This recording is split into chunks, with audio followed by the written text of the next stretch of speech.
revista e corrigida. Um texto conhecido, um livro conhecido, uma história conhecida, mas que eu descobri hoje lendo a Bíblia de tarde, parece que pedindo a Deus uma mensagem, que eu descobri um homem de oração aqui, um homem de intercessão chamado Jó, que tinha um ministério lindo, por incrível que pareça, ele venceu através também da oração. Assim nos fala o escritor sagrado.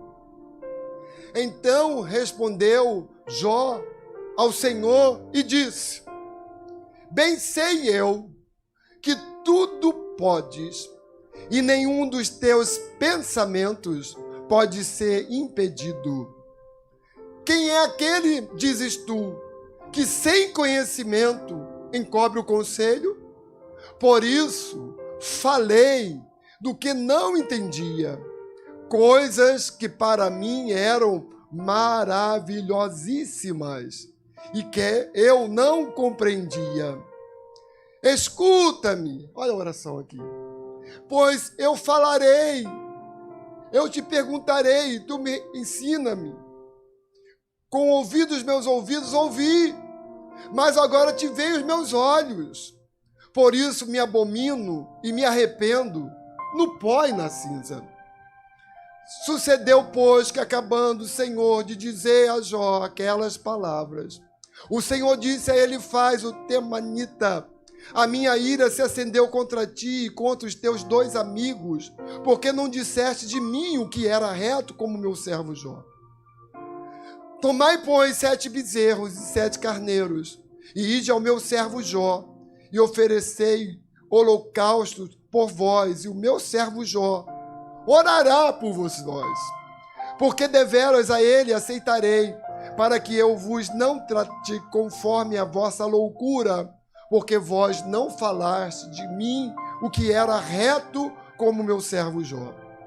Então foram Elifaz, o temanita, e Bildade, o suíta, e Sofá, o naamanita, e fizeram como o Senhor lhe dissera, e o Senhor aceitou a face de Jó. Versículo 10, leia comigo. E o Senhor virou o cativeiro de Jó quando orava pelos seus amigos, e o Senhor acrescentou a Jó outro tanto em dobro a tudo quanto dantes possuía. Você conclui comigo que ele tinha um ministério de intercessão? Que mesmo diante das lutas, dos percalços da vida, ele continuava como um homem de oração, um homem de intercessão, um homem de busca. Daí, eu quero separar um tema para esta nossa meditação bíblica, é este aqui. O Senhor mudou o cativeiro de Jó quando orava pelos seus amigos. Não está escrito que Deus mudou o cativeiro dele quando ele estava orando pelas suas próprias causas. É dito que ele estava orando, estava intercedendo por amigos. E foi justamente quando ele se colocou como intercessor que o Senhor entrou em cena e mudou o cativeiro dele. Quem sabe isso vai acontecer contigo? Quando você tirar o foco das tuas causas, das tuas lutas, das tuas aflições e colocar um foco da tua vida espiritual, da tua intercessão para alguém que esteja passando por alguma dificuldade, o Senhor vai fazer exatamente isso. Eu quero profetizar que isso vai acontecer na nossa vida, em nome de Jesus. Quem concorda comigo, diga amém. Te louvamos pela vida de Jó, Senhor. Te louvamos pela experiência de Jó contigo. Te louvamos pelo cativeiro que foi alterado, foi mudado, foi virado, através da sua vida de oração, de busca a Ti. Nós entendemos que a Tua palavra sempre é viva, é eficaz, ela sempre tem mensagem aos nossos corações. Entendemos que esta palavra tem endereço certo, Senhor, que é o nosso coração, que é a nossa mente. Que possamos entender, Senhor, que fomos chamados também para exercer o ministério da intercessão, Senhor. Entendemos que a igreja não faz, a igreja não busca. E que o Teu Espírito Santo quer mudar esta forma de nós nos comportarmos, Senhor. Entendemos que o momento do fim, a igreja vai estar orando de forma mais intensa. E que Tu irás levantar muitos intercessores, muitos deles anônimos, em que nós nem sequer saberemos o nome, nem quando eles estarão orando e Te buscando. Mas a história vai mudar, porque intercessores serão erguidos nesta nação. Acreditamos, Senhor, que coisas sobrenaturais vão acontecer. No contexto da igreja, no contexto da família, mas também no contexto da nação brasileira. Assim nós oramos no nome de Jesus. E você diz, amém. Volte ao seu lugar, glorificando o Senhor. Certamente você já leu ou já ouviu sobre a história de Jó. O livro de Jó é um dos livros mais importantes da Bíblia. Pelo menos eu amo, gosto. E geralmente nós procuramos ler este livro quando nós estamos na prova, nós estamos nas aflições, nós estamos na luta. A gente lembra assim, meu Deus, tem um personagem da Bíblia, tem um irmão da Bíblia que passou por uma situação bem pior do que a minha. Aí você corre para o início do livro, geralmente assim, e corre para o término do livro. Você vê como começou a história, como era a história dele de forma inicial, as lutas que vieram, e depois você vai ver como Deus agiu e como Deus trabalhou. Só que geralmente esquecemos de ver o que aconteceu no contexto, no meio do livro, nos capítulos que ficam aí entre o início e o final. Aí você vai ler, você vai descobrir, pelo menos eu tive esta experiência de ver que ao longo de todo o livro de Jó, nós vamos encontrar a oração.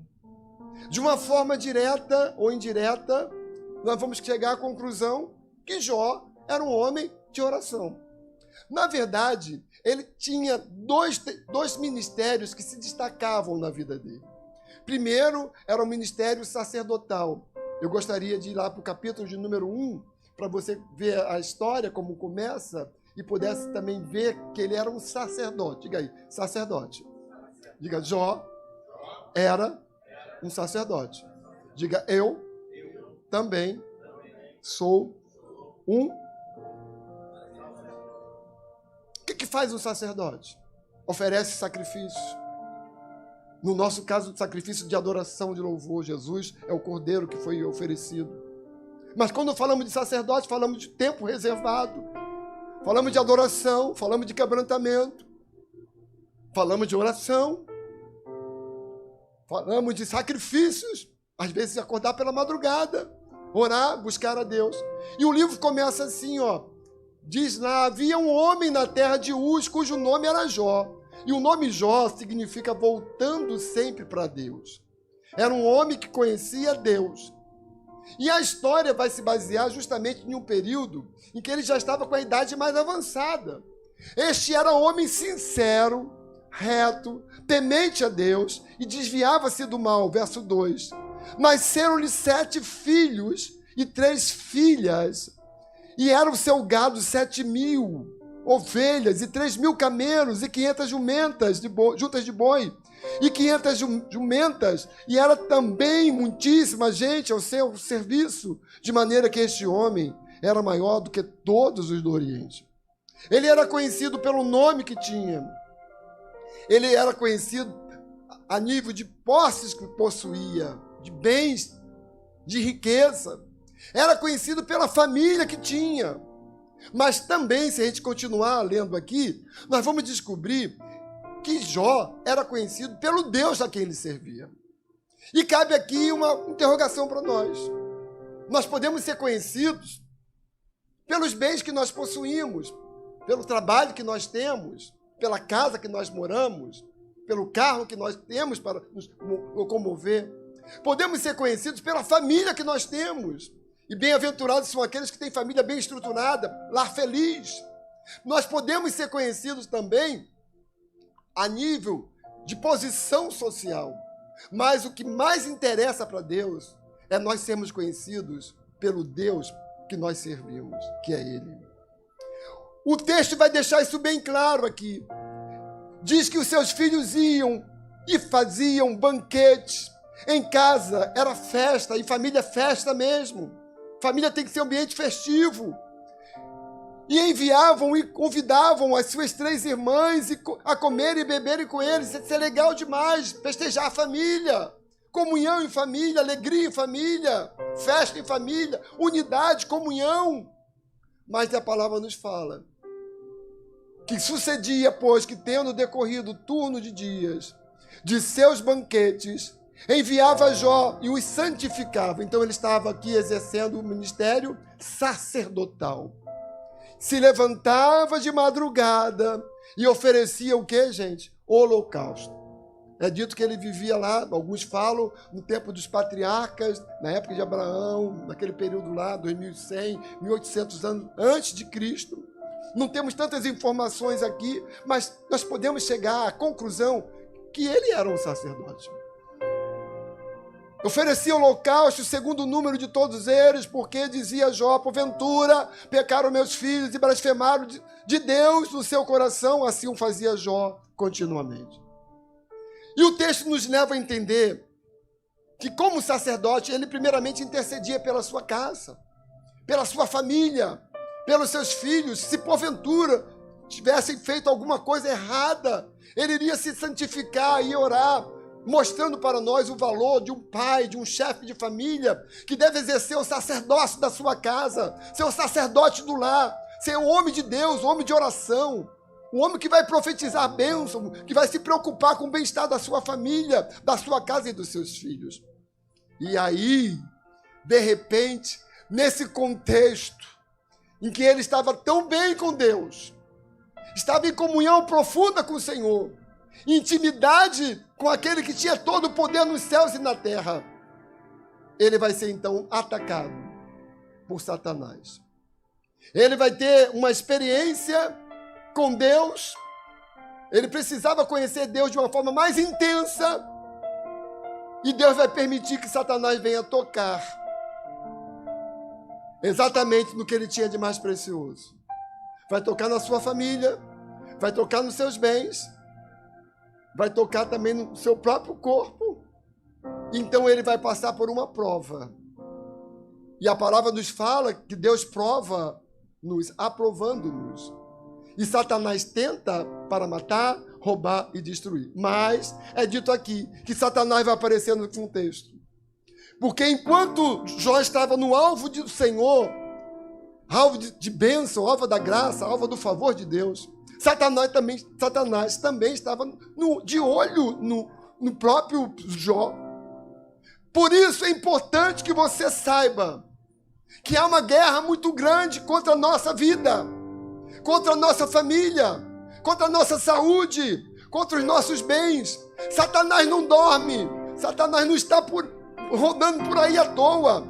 O alvo dele é atingir-nos, mas ele está repreendido em nome do Senhor Jesus Cristo, porque maior é Deus que está conosco do que aquele que está no mundo. Mas é necessário você estar na posição. Ele anda ao nosso derredor, diz a palavra, como um leão que ruge, procurando a quem possa tragar. A Bíblia fala que o anjo do Senhor acampa-se ao redor daqueles que o temem, os guarda e os livra. Mas eu não posso deixar brechas. Eu não posso dar legalidade. No caso aqui não foi isso. No caso foi uma permissão. O Deus que permite que passemos pela prova, mas que também estará conosco nesta prova, estará andando conosco nesta caminhada, para que nós venhamos crescer, possamos ter mais conhecimento deste Deus, um Deus que livra, um Deus que salva, um Deus que recupera, um Deus que restitui, um Deus que ajuda, um Deus que abençoa, um Deus que é fiel naquilo que promete. Jó estava nessa cena. Porém, eu encontrei aqui também um ministério de intercessão. Por alguma vez aqui, de imediato, eu vejo que quando ele ia santificar os seus filhos, ele estava intercedendo pelos seus filhos. Ele estava clamando pelos seus filhos.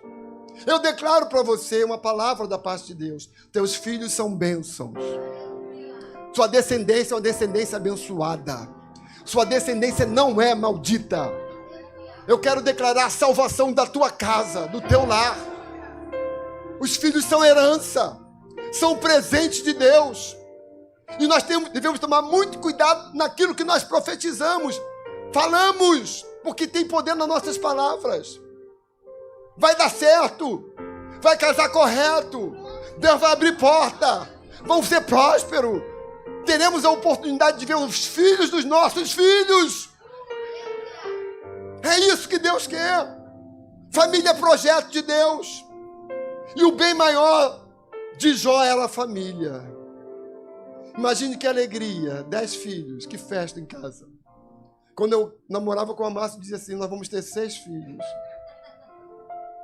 Eu tentei, mas não consegui, né? Porque os nenéns nasceram tudo grandão.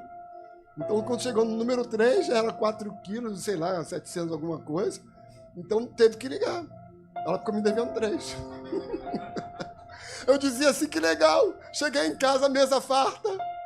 Aquela festa na festa. E os gastos. Mas ele era rico. Dá para entender que festa havia? De repente aparece Satanás e toca. Ele recebe a notícia que os filhos morreram um a um. Imagine fazer o sepultamento de 10 filhos. Imagine o estado emocional de Jó. Imagine o estado emocional da esposa de Jó. Mas diante disso, ele entendia que ele era sacerdote. Ele disse, Deus deu, Deus tirou. Bendito seja o Senhor. Diz que em tudo isso Jó não pecou. Depois Satanás vai querer tocar na saúde dele. Tirou bens, tirou família, tirou os bens todos, ficou pobre. Vai tocar agora na saúde dele, no corpo dele, chagas. E diz que a mulher volta e diz assim, amaldiçoe-te teu Deus, e morre. Ele diz, como loucas fala tu. Experimentamos o bem, e agora que estamos diante do mal, vou parafrasear aqui, não posso deixar esse Deus.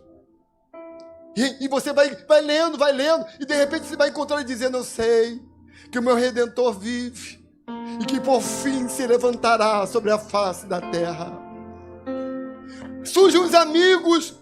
É bom ter amigo, não é bom ter amigo? A Bíblia diz que é amigos mais chegados do que um irmão.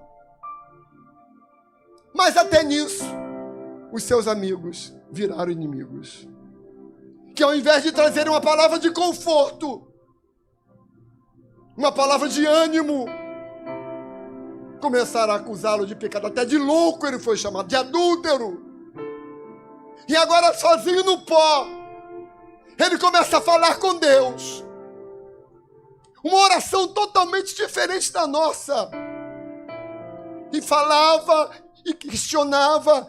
Eu fiz aqui um apanhado. Eu descobri que ele fez queixas para Deus. Muitas queixas. Um total de queixas aqui. 34 queixas. Ó Deus, quem sabe não estou aguentando mais, Deus. E agora, Deus? O que vai ser de mim, Deus? Perdi tudo, Deus. Só ficou a mulher, Deus. Mas a mulher está querendo me abandonar, Deus. Qual seria a tua reação se estivesse no lugar de Jó? Você iria orar ou ia calar? Ou ia ficar revoltado? Porque eu conheço pessoas que diante da prova ficam zangados com Deus. Aponta o dedo para Deus, foi Deus. E Deus não tem culpa de nada. Deus é soberano. Deus é o Senhor de tudo. Deus faz como quer. Quem somos nós para murmurar e para reclamar? Ele então começa a se queixar. Salmo de número 142, ele externa queixas. Não é pecado você se queixar. Não é pecado você derramar queixas diante do Senhor. O salmista diz, com a minha voz clamei ao Senhor. Com a minha voz ao Senhor supliquei. Derramei a minha queixa perante a sua face. Expus-lhes a minha angústia. Quem sabe você chegou aqui neste culto hoje, domingo de noite, trazendo uma lista de queixas. Quem sabe você chegou aqui com o coração mais apertado, angustiado. Mas eu quero que você fique tranquilo, porque o teu Deus não te abandonou, Ele continua no controle da tua vida, da tua casa, e vai dar tudo certo. Invoca-me no dia da angústia, e eu te livrarei, e tu me glorificareis. Está escrito lá no Salmo de número 50, verso 15. A prova faz parte da caminhada. As lágrimas também.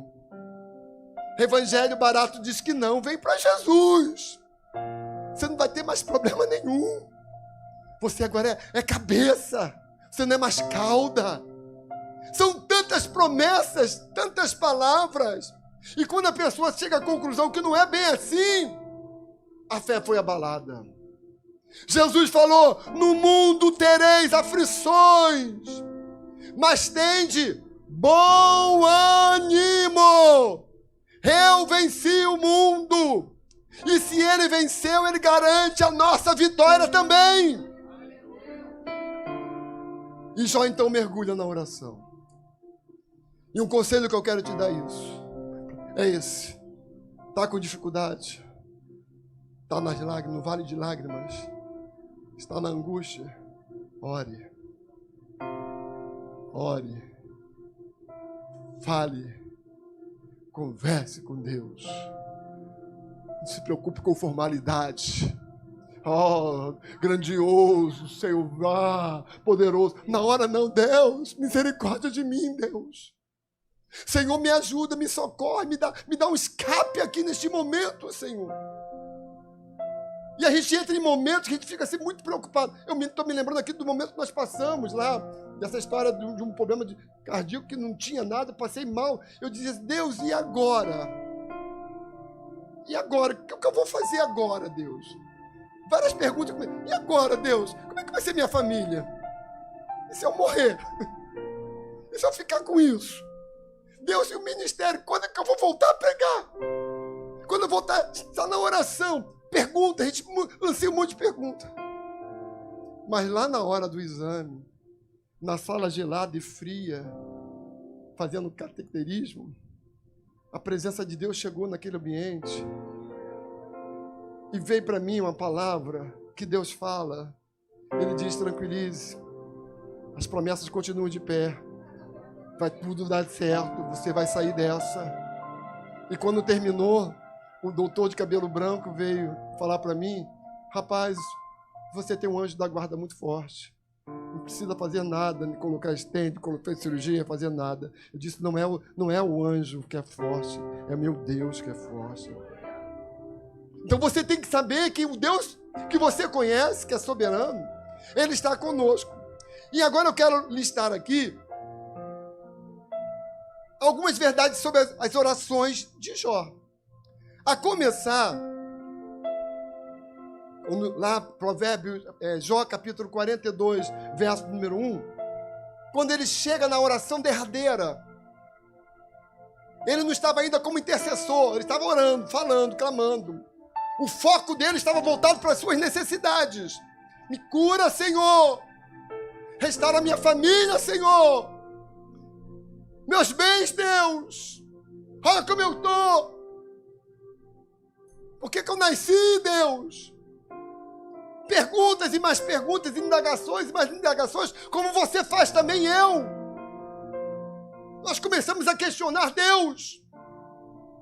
E eu encontro nesse versículo 1, 42, 1. Então respondeu Jó ao Senhor e disse: bem sei eu que tudo podes, e nenhum dos teus pensamentos pode ser impedido.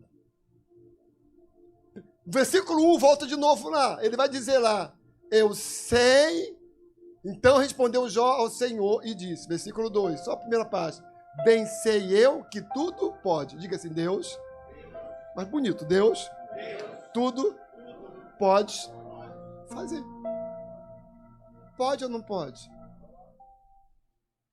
Pode ou não pode? Então, ele, na sua oração, depois da experiência de ouvir a voz de Deus, porque Deus vai chegar para ele e vai jogar sobre ele 70 perguntas. Não brinque com Deus. Não chegue lá e diz: Deus isso e Deus aquilo. Deus diz: ah, é? Porque a oração não é somente nós falarmos com Deus, é também nós ouvirmos a voz de Deus. Porque tem gente que tem conceito de oração: eu vou falar com Deus. Mas você não vai ouvir a voz de Deus, não? Lembra que Jesus falou: quando orares, entra no teu aposento, fechando a porta, teu pai que está em secreto te vê, te recompensará. Todo um diálogo, senão é um monólogo. Então ele vai chegar à conclusão aqui, nessa oração, depois que Deus apareceu e fez várias perguntas para ele. Pergunta: onde você estava quando eu criei isso aqui? Ele não tinha respostas. Mas foi exatamente nessa resposta que Deus deu para ele. Deus o encostou na parede. Não somos nós que encostamos Deus na parede. É Deus que nos encosta na parede. Você é pó. Você é criatura. A tua vida me pertence. Está tudo no controle. Ele que vai, então, reconhecer na sua oração que Deus é. Deus é aquele que tudo pode. Então você hoje saia daqui dizendo: eu sei que meu Deus tudo pode. Que você entre em oração e diz: Senhor, tu podes fazer tudo. Tu podes abrir portas. Tu podes fechar portas. Tu podes mexer em papéis. Tu pode mexer em causas de família. Tu pode mexer em causas na justiça. Tu pode me promover no emprego. Tu pode me vender essa casa. Tu pode fazer tantas coisas. O teu Deus, o meu Deus, tudo pode fazer. Ao invés de ficar questionando, ele diz: agora, Senhor, eu sei que tu podes tudo. Tu pode fazer todas as coisas na minha vida. E ele se viu tão limitado, tão fraco. Porque exatamente quando nós temos um encontro com Deus, a conclusão que nós chegamos é isso: nós somos vasos, frágeis, pó, cinza, dependentes. Basta uma veinha daqui estourar, acabou o homem, acabou a mulher. Acabou a gente. E já disse: meu Deus, quem somos nós, Senhor? Diante da grandeza, eu tenho feito uma oração por este lugar, disse Deus. O que significa esse pedaço aqui de terra? Essa edificação diante da tua grandeza? O que é isso, irmãos? Não é nada. Sabe como é que eu me sinto? Uma poeira animada. Uma poeira que ri, pula, que fala. Diante de Deus, não dá para comparar. Você bate o olho numa montanha e diz: tu fica, que coisa maravilhosa isso aqui. Ele está acima das montanhas, mora acima das estrelas. Mede as estrelas com a palma das suas mãos. Um Deus tremendo, um Deus poderoso. Mas quando nós entramos na oração correta, nós vamos aprender a falar com Deus, reconhecendo que Ele tudo pode fazer. E aí nós vamos nos deparar com pessoas: não é errado isso? Ora por mim. Peça a Deus por mim. Clame lá por mim. Interceda por mim. É bíblico isso aqui. Porém, a melhor oração para você é a sua própria oração. Quem melhor te representa diante de Deus é você. Por mais esforço que nós façamos, dizer: Senhor, a pessoa, é intercessão, isso é bíblico. Mas quem melhor vai apresentar sentimentos, necessidades, carências, comportamento diante de Deus é você. Diga: sou eu. E eu. E você. E nós. Como é que estamos? Qual é a tua reação diante de uma aflição, de uma provação, de um vento, de um deserto da vida? Refrear, parar, lamentar, se queixar? Ou se erguer como um homem de oração? Uma mulher de oração? Eu vou enfrentar, eu vou encarar tudo isso. Para Deus nada é impossível. Para Deus não tem causa impossível. Não tem causa perdida. O nosso Deus pode fazer muito mais além do que nós pedimos ou pensamos a Ele. Mas em segundo lugar, quando nós oramos diante de Deus na luta, na prova, nós vamos entender que o nosso Deus, está no versículo de número 2, Ele tem o poder de restituir tudo. Ele tem o poder da restauração, de fazer tudo novo de novo. Você pode dar um glória a Deus? Nós cantamos: eu quero viver algo novo. Vem me visitar hoje aqui. Será que passava na cabeça de Jó que ele teria de novo 10 filhos? Será que passou na cabeça de Jó que ele teria uma pele agora de bebê? Eu queria esse milagre. Uma pele nova. Será que passava na mente dele que ele iria orar pelos amigos, inimigos? Será que passava na cabeça dele que o povo que ele conhecia ia se juntar, a grana, ia dar para ele o dobro que ele tinha? O nosso Deus vai muito mais além daquilo que nós pedimos ou pensamos. Eu quero declarar a bênção de Deus sobre a tua vida, sobre a tua casa, sobre a tua família, sobre o teu trabalho. Deus tem coisas maiores e melhores para você. Só vai depender de você.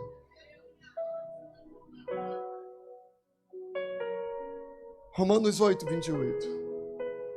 Tem versículos na Bíblia que você tem que saber de cor.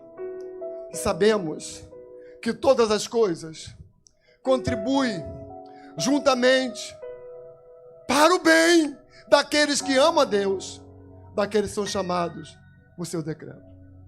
Tudo é para o nosso bem. Não dá para comparar o crente Jó antes da prova com o crente Jó depois da prova. Agora ele tinha testemunho para contar. Agora a fé dele estava grandona, fezão. Agora ele estava vivendo o extraordinário de Deus. Agora ele estava dizendo, eu conheço Deus. Soberano Deus, tive um encontro com ele. Ele apareceu lá. Sabe por quê? É justamente na hora das maiores dificuldades que Deus faz questão de se revelar para nós. Você concorda comigo? Na hora das maiores lutas, é aí que Deus você vai conhecer quem é Deus. Jó está numa oração, orando, clamando, falando. Mas Jeremias, capítulo 29, verso 11 ao verso 13, o profeta das lágrimas, ele vai dizer assim, porque eu bem sei os pensamentos que penso de vós, falando em nome de Deus, diz o Senhor, pensamentos de paz e não de mal, para vos dar o fim que esperais. Verso 12. Então me invocareis, ireis e orareis a mim, e eu vos ouvirei. Versículo 13. 1, 2, 3, leia comigo. E buscar-me-eis e me achareis, quando me buscardes de todo o vosso coração. Eu estou tão tranquilo, porque eu entendo que esta casa é casa de oração. E não há nenhum culto que nós não oramos. Hoje pela manhã nós oramos pelo Davi. Foi até o pastor Renato que orou, não foi? Davi, um menino de 11 anos. A filha do Oliabim manda uma mensagem para mim depois de um culto de domingo, dizendo, pastor, eu preciso que vocês orem. E ela dizia lá, uma mãe com lúpus, que foi cancerosa, foi curada, mas está com lúpus. Tem um filho de 11 anos que está com câncer. Mas crê que Jesus pode curar. Eu disse, vamos orar. Aí quando foi um dia da semana, ela me mandou, foi domingo passado, ela mandou uma mensagem gravada, em que o menino dizia assim, ai mãe, tá doendo muito. Aquilo me fez chorar. Minhas costas não aguento mais, mãe. Aperta aqui, mãe. E ela dizia, não, filho, vamos orar. Ele dizia assim, eu sei que Jesus tem poder para me curar. Ele vai me curar. Fazendo quimioterapia pesada. Uma criança de 11 anos. Aí veio para nós aqui. Botamos no grupo da intercessão. Ministério da intercessão aqui. E a gente joga lá no grupo. Quando chega o Espírito para mim, irmãs de Deus, me ajudem. Vamos orar aqui. E no final deste culto nós vamos orar por ele.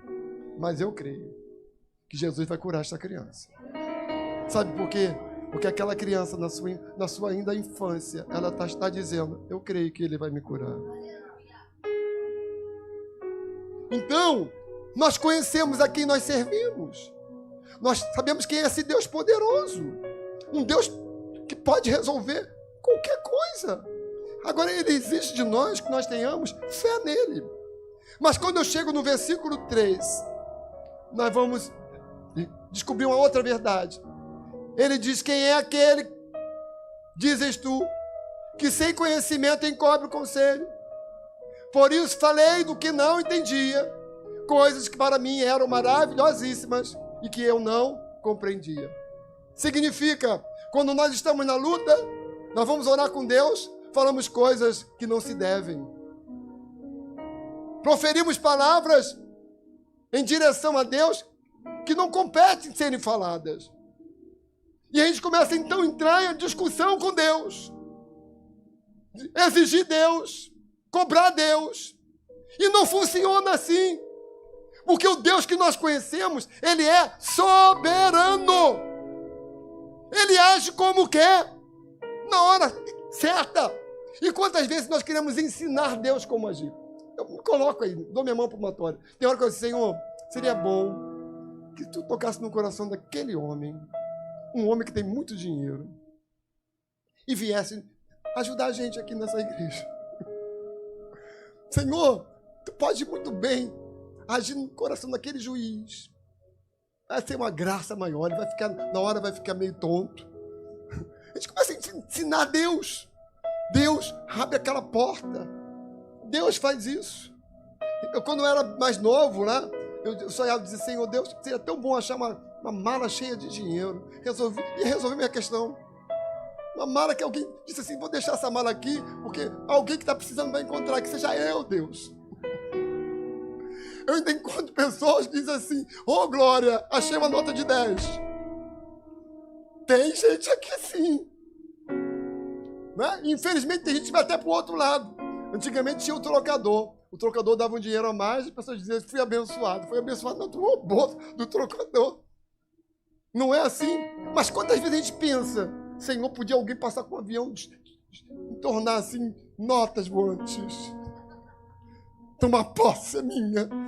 Como acontece nos Estados Unidos da América, podia acontecer na ilha do governador, uma aeronave que dá um voo e larga um monte de verdinho. Mas até isso é perigoso demais. Porque da última vez que botaram no mar um monte de nota, descobriram de quem foi que pegou lá. Não é dessa forma. Você não pode ser professor de Deus. E geralmente Deus vai dar a resposta de uma forma que você nunca imaginou, nunca pensou.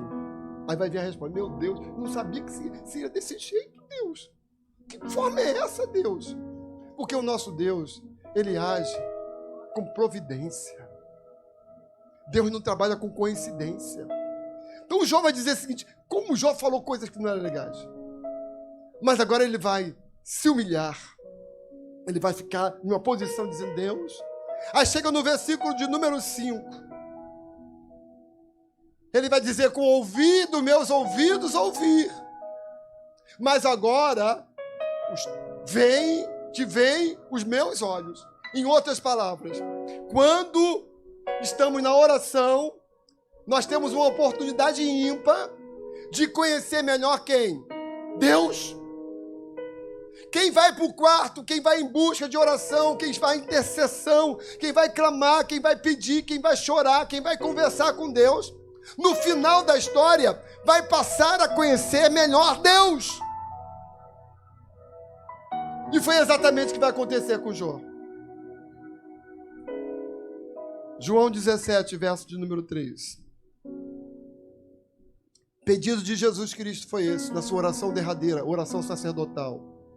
E a vida eterna é esta, que conheçam a ti só por único Deus, verdadeiro, e a Jesus Cristo, a quem tu enviaste.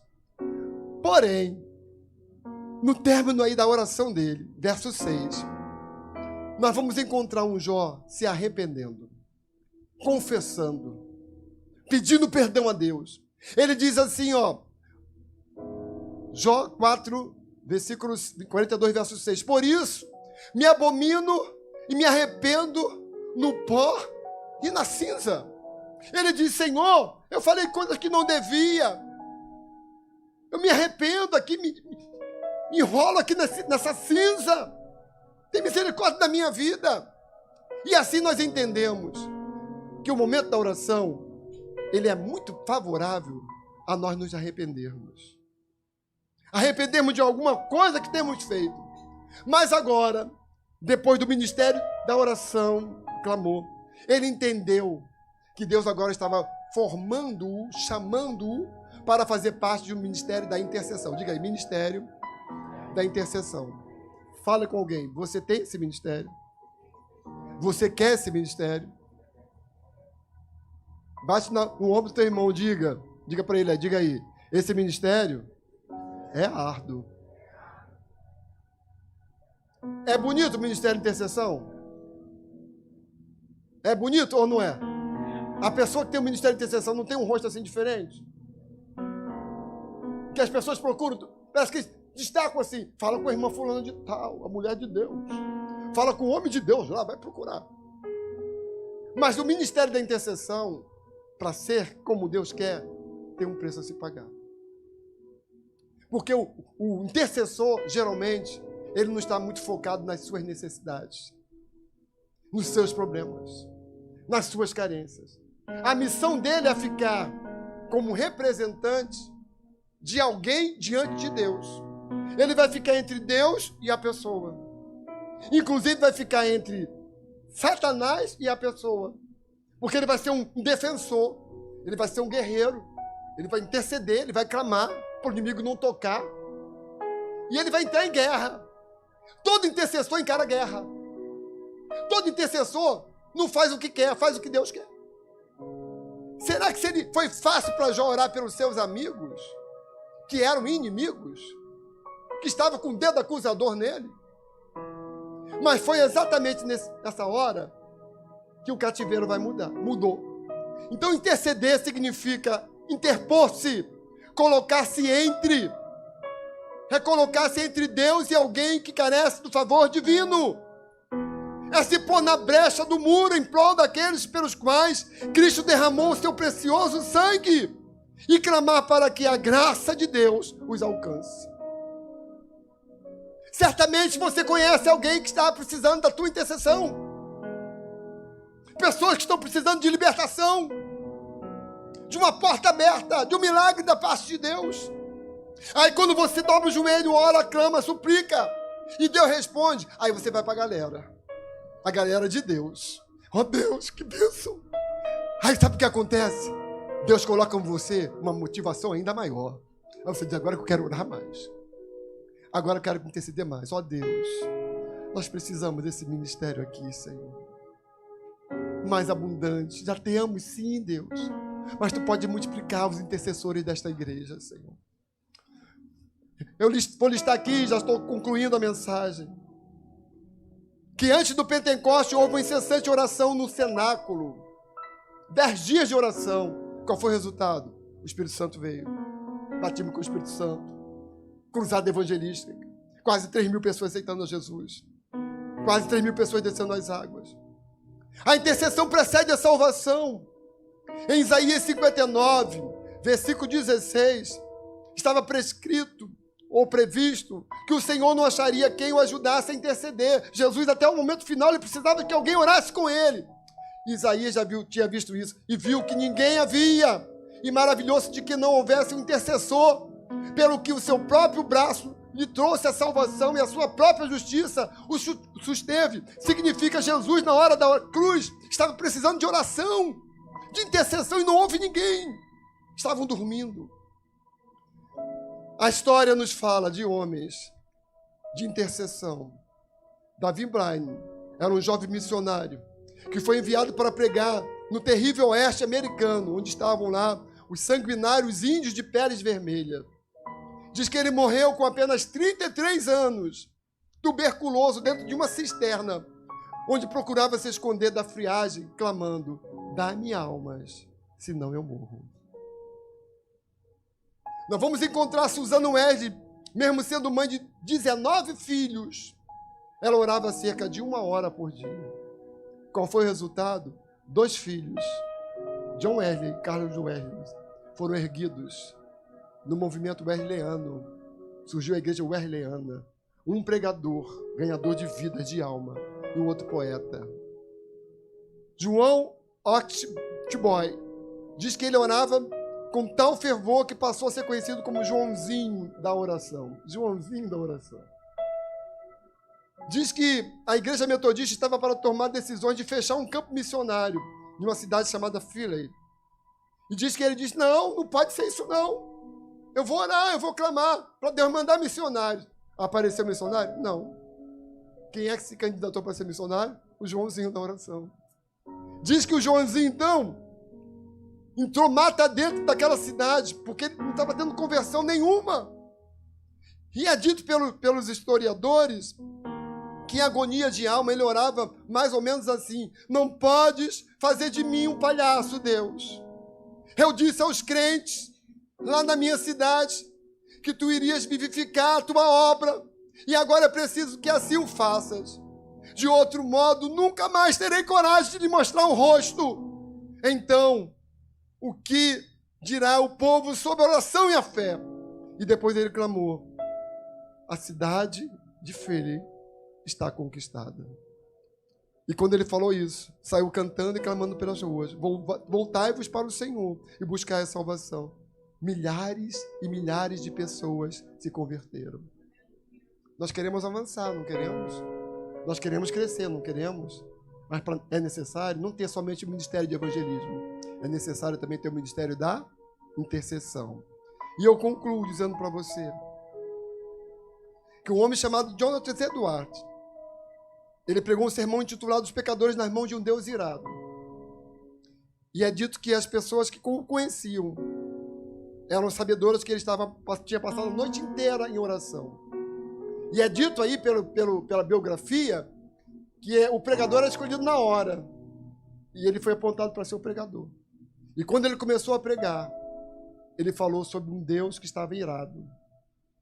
E diz que as pessoas se abraçavam nas colunas, diziam: não, Senhor, não quero ir para o inferno não, porque elas estavam se sentindo como se fossem levadas para o inferno.